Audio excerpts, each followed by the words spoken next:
Hello दोस्तों, स्वागत है आपका अपने YouTube channel academic as per. आज हम स्ट्रेटोग्राफी को अंडरस्टैंड करेंगे कि what is stratigraphy and principles of stratigraphy. चलिए स्टार्ट करते हैं। तो स्ट्रेटोग्राफी दो वर्ड से मिलकर बना है। कौन कौन से दो वर्ड से मिलकर बना है स्ट्रेटोग्राफी? आपका ये मिलकर बना है, एक तो स्ट्रेटा से और एक बना है आपका ग्राफी से। अब स्ट्रेटा का मतलब क्या होता है? स्ट्रेटा का मतलब होता है लेयर। स्ट्रेटा का मतलब क्या होता है? लेयर। एंड ग्राफी मतलब स्टडी।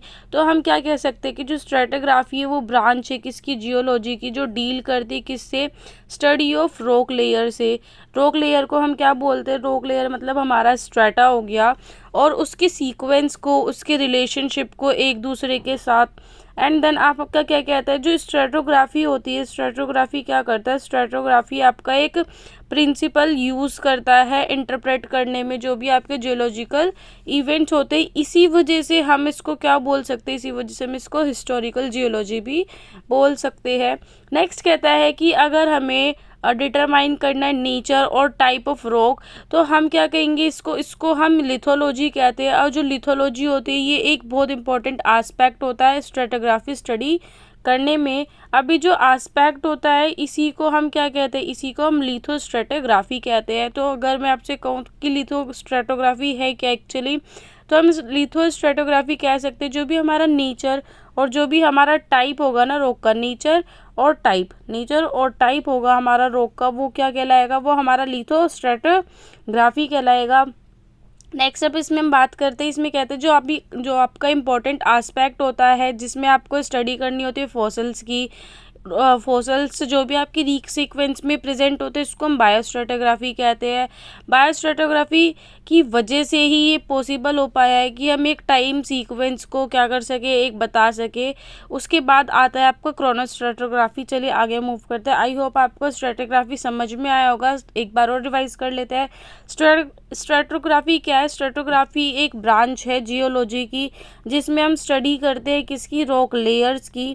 जिसमें हम स्टडी करेंगे रॉक लेयर्स की, उनके सीक्वेंस की, उनके रिलेशनशिप की ईच अदर।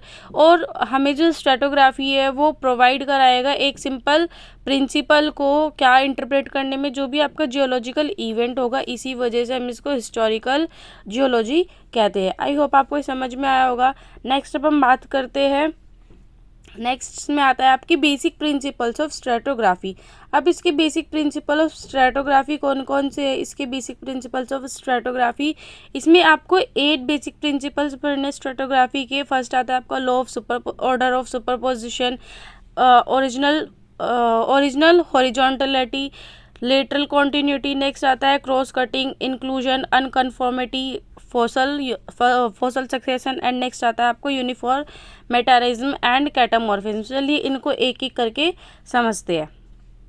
नेक्स्ट अब इसमें हम एक 8 प्रिंसिपल्स में से फर्स्ट प्रिंसिपल आता है हमारा principle of superposition. Principle of superposition में होता क्या है? देखिए मैं इसको आपको ऐसे समझाती हूँ। जो भी हमारे सेडिमेंट्स होते हैं वो क्या करने लगते हैं? वो हमारे सेडिमेंट्स जो होते हैं वो डिपॉजिट होने लगते हैं। सपोज़ ये हमारा कोई भी एक रोग बनेगा, तो यहाँ पर क्या होगा? जो भी हमारे सेडिमेंट्स होंगे ना, अब फर्स्ट ऑफ ऑल यहाँ पर कुछ आएगी रोग, ये यहाँ पर क्या हो जाएंगे? यहाँ पर डिपॉजिट हो जाएंगे। उसके बाद क्या होगा? कुछ टाइम बाद, कुछ पीरियड बाद, कुछ एक लेयर यहाँ पर आकर क्या हो जाएगी? डिपॉजिट हो जाएगी। फिर कुछ टाइम बाद क्या होगा? एक लेयर आएगी, एक लेयर यहाँ पर आकर डिपॉजिट हो जाएगी। तो ये एक्चुअली है क्या? ये प्रिंसिपल ऑफ सुपरपोजिशन ही है। इसमें होता क्या है? ये वाली हमारी नीचे वाली ओल्डेस्ट होती है। क्या होती है? हमारी नीचे वाला हमारा ओल्डेस्ट रॉक बेड होता है, एंड सबसे ऊपर वाला होता है हमारा यंगर ओल्डेस्ट बेड होता है। देख लेते हैं अब इसको डेफिनेशन के थ्रू समझ लेते हैं। कहता है in a sedimentary sequence it is possible to determine which are the older bed and which are the younger bed। अभी मैंने आपको यही कहा कि हम क्या करते हैं, हम इसके थ्रू क्या समझ सकते हैं कौन सा हमारा ओल्डर बेड होगा और कौन सा हमारा यंगर बेड होगा। जो भी हमारा सेडिमेंट्री सीक्वेंस होता है वो क्या करता है? वो डिनोट करता है रिलेटिव टाइम को deposition as the bed lie on the आप जैसे सपोज आपका ये मैंने समझाया था, यहाँ पर कौन सी होगी, यहाँ पर सबसे पुरानी बेड होगी, रॉक बेड होगी, यहाँ पर उससे उससे नई होगी, और ऊपर सबसे यंगर रॉक बेड होगी। अभी टाइम की डिफरेंस में तो ही होगी। इसी प्रिंसिपल को हम क्या बोलते हैं, इसी प्रिंसिपल को हम ऑर्डर ऑफ सुपरपोजिशन बोलते हैं। इसमें एक चीज़ बहुत इंपॉर्टेंट है, ये जो भी हमारी यंगर बेड होती है, जैसे जैसे हम ऊपर चलते जाएंगे बॉटम टू टॉप, बॉटम में हमारी ओल्डेस्ट एंड ऊपर हमारी टॉप में हमारी यंगर होगी। आई होप आपको प्रिंसिपल ऑफ सुपरपोजिशन समझ में आया होगा। नेक्स्ट अब हम बात करेंगे प्रिंसिपल ऑफ ओरिजिनल हॉरिजॉन्टलिटी की। इसमें एक्चुअली होता क्या है, वही जो हमारे सारे के सारे सेडिमेंट्स होते हैं वो डिपॉजिट होते हैं कुछ इस मैनर में, हॉरिजॉन्टली मैनर में डिपॉजिट होते हैं। अब होता क्या है कि कभी कभी ना जो भी आपका हॉरिजॉन्टली तो इस तरह से हो गया, हॉरिजॉन्टली होने के बाद जब भी कंसोलिडेट होते हैं ना, कुछ डिस्पोजिशन की वजह से ये क्या हो जाते हैं, ये कुछ इस तरह से टिल्ट हो जाते हैं। या फिर आप इसको सपोज देखिए, ये आपका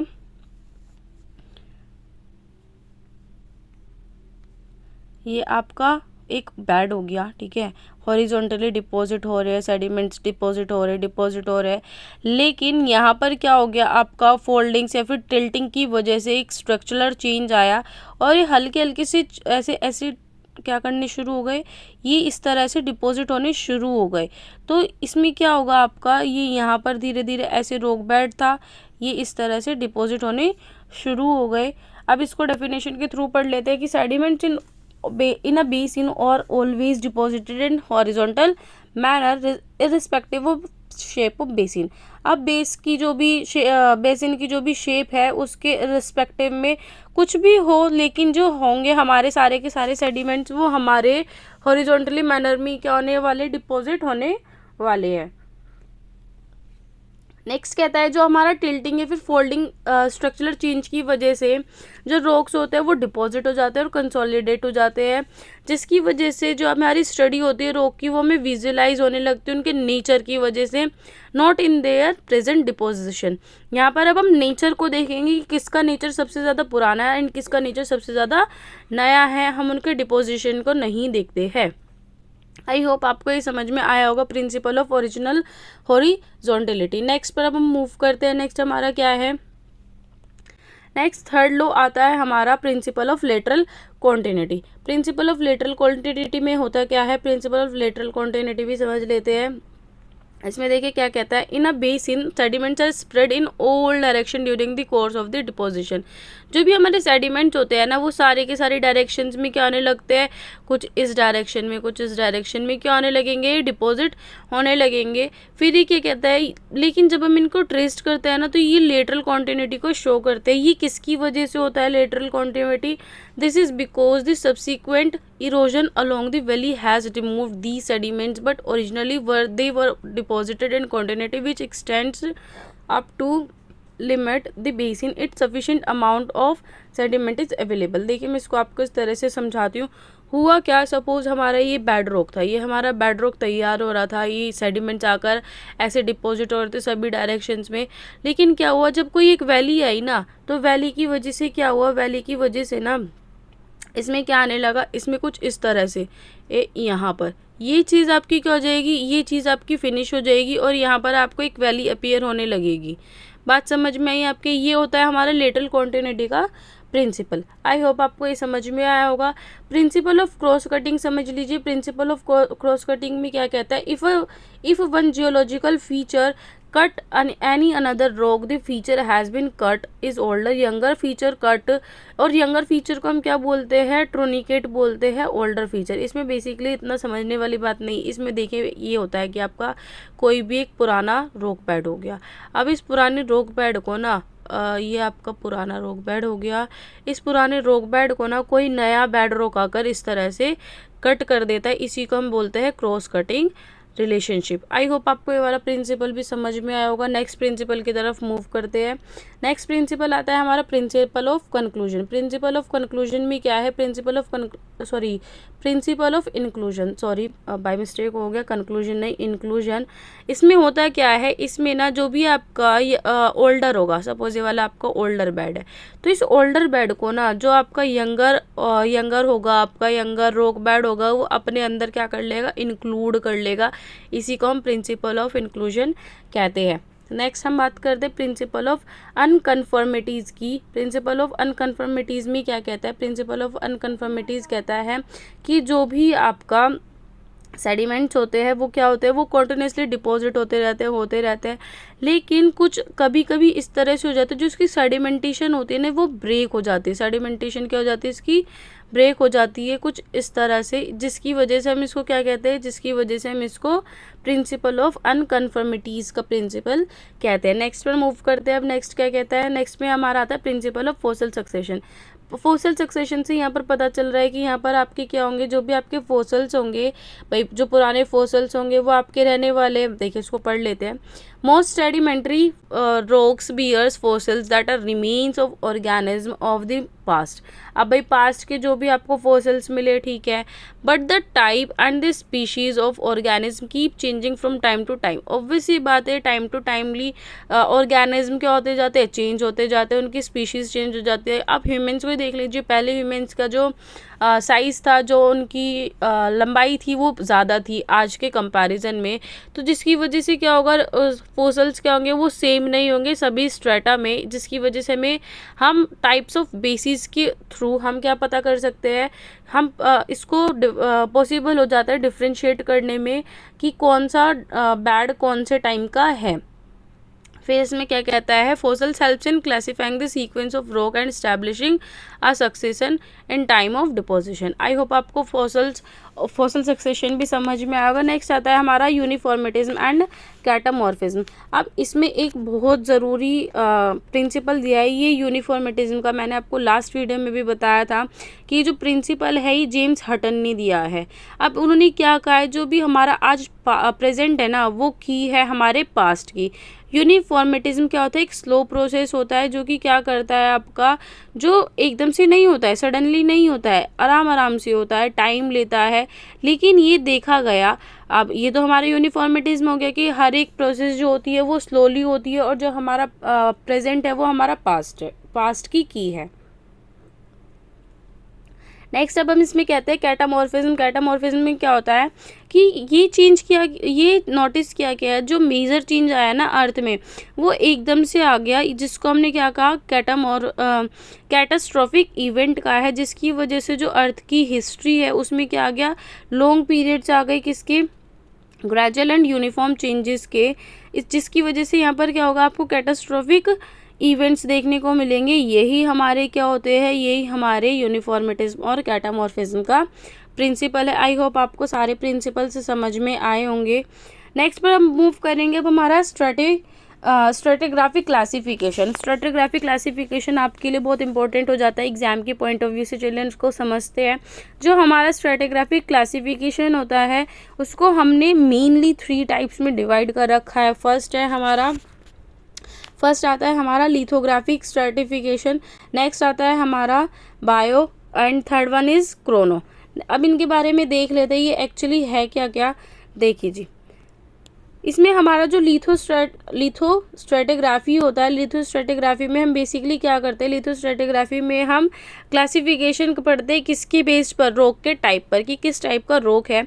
बायोस्ट्रेटिग्राफी में हम किसके ऊपर पढ़ेंगे, हम पढ़ेंगे फॉसिल कंटेंट। बायो का मतलब यहाँ से हमें पता चल रहा है। क्रोनो हम टाइम और एज रिलेशनशिप के बारे में पढ़ेंगे। इनको एक एक करके डिटेल में पढ़ते हैं। चलिए, फर्स्ट आता है हमारा लिथोस्ट्रेटिग्राफी। अब लिथोस्ट्रेटिग्राफी हमने पहले ही पढ़ लिया। लिथोस्ट्रेटिग्राफी क्या होता है, सिंपल वर्ड्स में अगर हम बात करेंगे, लिथो का मतलब होता है रॉक्स, ग्राफी मतलब वही आपका जो भी आपका स्टडी हो गया, तो litho means rock type and stratum plus आपका ग्राफी क्या हो गया, description of the all rock bodies. इसको हम डिफाइन कर सकते हैं element of stratigraphy that deals with the description, definition, naming of the rock on the earth based on lithology and their stratigraphic relationship. Hence stratigraphic classification is primarily based on the rock types, जिसको हम क्या कहते हैं lithological properties. ये हमारे किस में होती है, रॉक सीक्वेंस में प्रेजेंट होती है, इसी वजह से हम इसको क्या कहते हैं, रॉक स्ट्रेटोग्राफी क्लासिफिकेशन कहते हैं। अब ये बनता किस तरह से है, लिथोस्ट्रेटोग्राफी की यूनिट्स क्या क्या होती है, हमें यहाँ पर 3 यूनिट्स पढ़नी है। फर्स्ट आता है हमारा फॉर्मेशन। फॉर्मेशन जो होती है हमारी बेसिक यूनिट होती है लिथोस्ट्रेटोग्राफी की। अगर स्ट्रेटम बनना है तो स्ट्रेटम में कुछ ना कुछ तो होना चाहिए, तो हम क्या कह सकते हैं, ये हमारे लिथोस्ट्रेटोग्राफी की बेसिक यूनिट होगी। अब बहुत सारे जब फॉर्मेशन होंगे वो 2 या 2 से ज़्यादा फॉर्मेशन मिलकर क्या बनाएंगे, ग्रुप बनाएंगे। और जो हमारे बहुत सारे एसोसिएटेड ग्रुप्स होंगे वो मिलकर क्या बनाएंगे, वो हमारा सब ग्रुप बनाएंगे। अब इनको एक एक करके पढ़ लेते हैं, सुपर ग्रुप और फॉर्मेशन और ग्रुप्स को। अब फॉर्मेशन क्या होता है, फॉर्मेशन अभी हमने पढ़ा है, फॉर्मेशन हमारा बेसिक यूनिट होता है, लेकिन अभी किस तरह से होता है देख लेते हैं। जो हमारा फॉर्मेशन होता है वो बेसिक फॉर्मल यूनिट होता है इस क्लासिफिकेशन की। जो एक फॉर्मेशन होता है वो होमोजेनियस सेट ऑफ स्ट्रेटा होता है, जिसमें क्या रहता है, जिसमें डिस्टिंक्ट रॉक टाइप रहता है, या फिर हम कह सकते हैं इसको सेट ऑफ रॉक टाइप्स होंगे। ठीक है जी, इसमें बेसिकली हमारा होमोजेनियस सेट ऑफ स्ट्रेटा होने वाला है। स्ट्रेटा मैंने अभी आपको बताया था लेयर। स्ट्रेटा क्या होती है, आपकी एक लेयर होती है जो भी आपकी रॉक की होती है। अब ये क्या कहता है, ये लिटरली कॉन्टिन्यूस होती है और सफिशिएंट थिकनेस होती है। यहाँ पर एक इंपॉर्टेंट वर्ड दे रखा है, यहाँ पर आपको थिकनेस से दे रखा है, ये बहुत ज़्यादा ज़रूरी है। एक सफिशिएंट थिकनेस होनी बहुत ज़्यादा ज़रूरी है, जिसकी वजह से ये क्या बन जाती है, जिसकी वजह से एक मैपेबल यूनिट बन जाती है। यूनिट 1 में ना ये हमने पहले ही पढ़ लिया था मैपेबल यूनिट होती क्या है। नेक्स्ट हम बात करेंगे ग्रुप। ग्रुप क्या होता है, जो आपके 2 या 2 से ज़्यादा फॉर्मेशन मिलकर बनाएंगे वो आपका ग्रुप होगा। हर एक फॉर्मेशन में आपका क्या होता है, common significant diagnostic lithological properties होती है। सब ग्रुप क्या होता है, अब सब ग्रुप हमारे यही रहते हैं, जो भी हमारा बहुत सारे ग्रुप्स होंगे मिलकर बनाएंगे हमारे सब ग्रुप्स। इसमें क्या रहता है, जो भी आपका लिथोलॉजिकल प्रॉपर्टीज़ होती है वो कॉमन रहती है। इसका एक एग्जाम्पल है, जो भी आपका गोंडवाना सुपर ग्रुप है ना, वो एग्जाम्पल है सुपर ग्रुप का। आई होप आपको ये सब चीज़ें समझ में आई होगी। नेक्स्ट पर मूव करते हैं। अब आता है हमारा बायोस्ट्रेटोग्राफी। बायोस्ट्रेटोग्राफी यहाँ से बायो से मतलब भी पता चल जाता है। Bio means life. यहाँ पर किसकी बात कर रहा है, लाइफ की बात कर रहा है। स्ट्रेटा वही, स्ट्रेटोग्राफी मतलब डिस्क्रिप्शन। अब डिस्क्रिप्शन किसका, सारे के सारी रॉक बॉडीज़ का। अब इसको हम कैसे डिफाइन कर सकते हैं, इसको हम डिफाइन कर सकते हैं कि किससे करता है, जो भी आपका डिस्ट्रीब्यूशन होता है फॉसल्स का रॉक सीक्वेंस में, और organization of strata into distinct unit based on the fossils present in. अब इसमें होता क्या है, इसमें बेसिक प्रिंसिपल क्या होता है, बायोस्ट्रेटोग्राफी का इवोल्यूशनरी चेंज। ध्यान से पढ़िएगा, क्या चेंज होता है, इवोल्यूशनरी चेंज होता है, जो कि क्या होता है, नॉन रिवर्सिबल होता है। इस वजह से हम क्या कह सकते हैं, जो हमारा फॉसल्स प्रेजेंट होता है एक टाइम स्पैन में, वो क्या होता है, वो कैरेक्टरिस्टिक होता है only that particular time interval and can not repeat और replicate at any other time. I hope आपको समझ में आया होगा। अब इसी की वजह से हमने क्या करा है, इसी की वजह से हमने कैरेक्टरिस्टिक फॉसिल्स की वजह से ही हमने इस स्ट्रेटा को किस में कर दिया, डिफरेंट बायोस्ट्रेटिफिक जोन्स, या फिर इन्हीं को हम बायोजोन्स कहते हैं, इनमें हमने डिवाइड कर दिया है।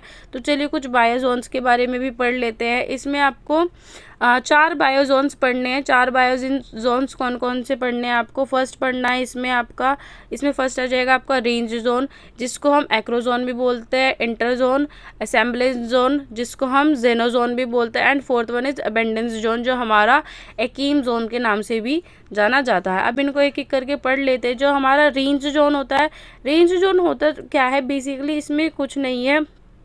इसमें आपका देखिए, ये जो हमारा होता है, ये टोटल रेंज होती है फॉसल फॉर्म्स की। एक स्पैन देखिए, सपोज आपका ना रेंज जोन में कोई भी एक फॉसल है, एक ये फॉसल है जो हमारा स्टार्टिंग में अपीयर हुआ और हमारा लास्ट में अपीयर हुआ।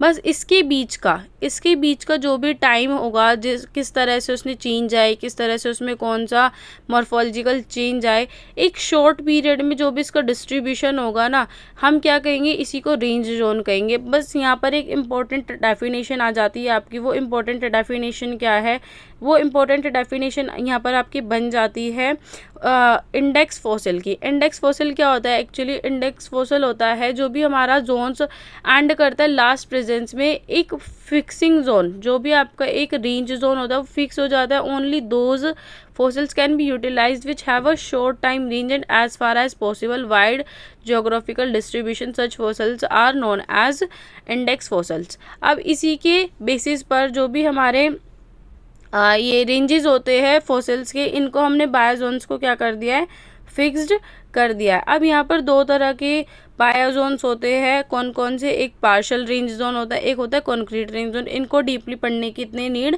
नहीं होती है। नेक्स्ट अब हमारा आ जाता है इंटरवल जोन। इंटरवल जोन में क्या होता है, जो भी हमारी एक रॉक होती है ना, रॉक का सीक्वेंस और उसके कोरस्पॉन्डिंग जो भी इंटरवल होगी ना, दो स्पेसिफाइक बायोलॉजिकल इवेंट्स को, उसको हम इंटरवल जोन कहते हैं। एग्जाम्पल देख लीजिए, इसमें जो भी आपका इंटरवल होगा between two extinction events and an interval between two origination event और an interval between an origination event and an extension event. देखिए इसमें बेसिकली यही है, जो भी आपका फर्स्ट अपीयर हुआ एंड आपका लास्ट वाला अपीयर है, उसके बीच में जितने भी इवेंट्स हो रहे हैं, इसको हमने क्या कह दिया, इसको हमने इंटरवल जोन कह दिया। नेक्स्ट पर अब हम थर्ड जोन पर मूव करेंगे। थर्ड जोन आता है हमारा असेंबलेंस जोन। असेंबलेंस जोन क्या होता है, असेंबलेंस जोन को हमने डिफाइन करते हैं किससे, as a biozone characterized by the association of many fossil forms. यहाँ पर क्या होने वाली, यहाँ पर बहुत सारी फोसल फॉर्म्स क्या होने वाली, एक साथ हमें दिखाई देने वाली, यूजुअली 3 और मोर। अब इसी के बेसिस पर combined association of these forms of the zone identify and not only on the presence of any single form as in case of range zone। Range zone में हमने क्या देखा था, रेंज जोन में ना हमने देखा था कि कोई भी एक सिंगल फॉर्म है, उसका स्टार्टिंग पॉइंट ये हो गया, उसका डिसअपीयरिंग टाइम ये हो गया, इसके बीच में हमने केवल एक को देखा था। लेकिन असेंबलेंस का मतलब ही होता है कि असेंबलेंस मतलब बहुत सारे, तो हमें 3 या 3 से ज़्यादा जब भी कोई लाइफ फॉर्म पढ़ने को मिलेगी तो वो कौन से जोन में आ जाएगी, वो हमारे असेंबलेंस जोन में आ जाएगी। नेक्स्ट आता है अबेंडेंस जोन। अबेंडेंस जोन होता क्या है, अबेंडेंस जोन को हम डिफाइन करता है as a body of strata that contains a maximum population of one और more species of fossils. Fossils की एक या एक से ज़्यादा मैक्सिमम पॉपुलेशन किसके अंदर मिल रही है, हमें स्ट्रेटा के अंदर मिल रही है। हम इसको दूसरे वर्ड्स में क्या कह सकते हैं, these species were at the their कीम या फिर क्लाइमैक्स। ये जो हमारी स्पीशीज़ होती है अपने क्लाइमैक्स पर होती है इस पीरियड के दौरान। नेक्स्ट कहते हैं अबेंडेंस जोन किस लिए यूज़ होता है, ये लोकल क्लासिफिकेशन के लिए यूज़ होता है।